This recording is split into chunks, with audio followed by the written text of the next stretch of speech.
देखते देखते कितना कुछ बदल गया ना। कई बार तो ऐसा लगता है जैसे पिछले 10 साल में जो लोग इस दुनिया से गए वो सब कुछ समेट कर अपने साथ ले गए।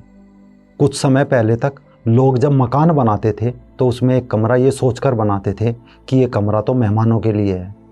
पर अब लोगों ने वो कमरा, जिसे ड्राइंग रूम कहते थे, बनाना छोड़ दिया। किसके लिए बनाए, कौन आता है, किसके पास टाइम है। त्योहारों पर बधाइयों से लेकर शादी के कार्ड तक सब कुछ तो व्हाट्सएप पर आ जाते हैं। अगर घर के आसपास के एक दो पड़ोसी को छोड़ दें तो त्योहार पर मिलने जुलने का जैसे रिवाज खत्म हो चला है। वीडियो कॉल से बात हो गई, उसी में चाय का कप दिखा दिया या कोई मिठाई दिखा दी, पूछ लिया चाय पीनी है, मिठाई खानी है। धनतेरस पर अगर कोई बर्तन खरीदा या कोई सोने चांदी का आभूषण तो पिक ली और सबको व्हाट्सएप पर भेज दी, काम खत्म।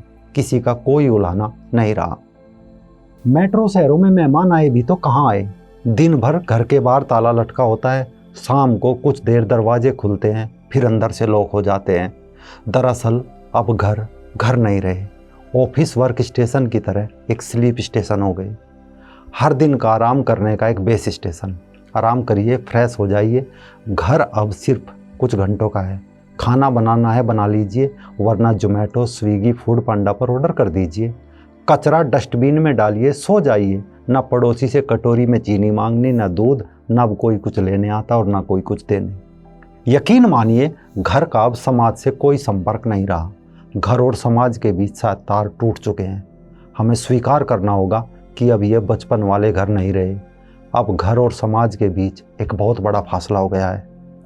वैसे भी शादी अब मैरिज होम में होती है, बर्थडे मैकडोनाल्ड या पिज्जा हट में मनाया जाता है। बीमारी में रिश्तेदार या तो फ़ोन पर पूछ लेते हैं या फिर सीधा नर्सिंग होम में हालचाल पूछने चले आते हैं। और अंतिम आयोजन, उसके लिए अधिकांश रिश्तेदार सीधे शमशान घाट पहुँचे, संवेदना प्रकट की, अपनी गाड़ी स्टार्ट की और निकल लिए अपने रोजाना के काम पर। क्या आपको नहीं लगता कि अब लोग जीवन जीने के बजाय जैसे से सिर्फ काट रहे हो? गौर से सोचिए, कितने दिन हो गए पड़ोसी से ये सुने कि आपका बच्चा हमारा गमला तोड़ाया या आपका बच्चा हमारा ये नुकसान कराया।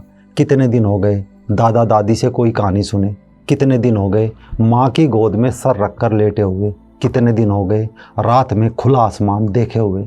अब तो चांद और सितारे भी फेसबुक या व्हाट्सएप पर किसी तस्वीर में देख लिया तो देख लिया, वरना किसे फुर्सत है। सोचता हूँ क्या ये सब कुछ सिमट गया या हमने समेट दिया। पर अब ये हमारे हाथ में है। इस दिवाली वो ड्राइंग रूम फिर से सजना चाहिए। इस दिवाली वो रिश्तेदार फिर से ज़रूर आने चाहिए जिन्हें हम बचपन से देखकर बड़े हुए हैं।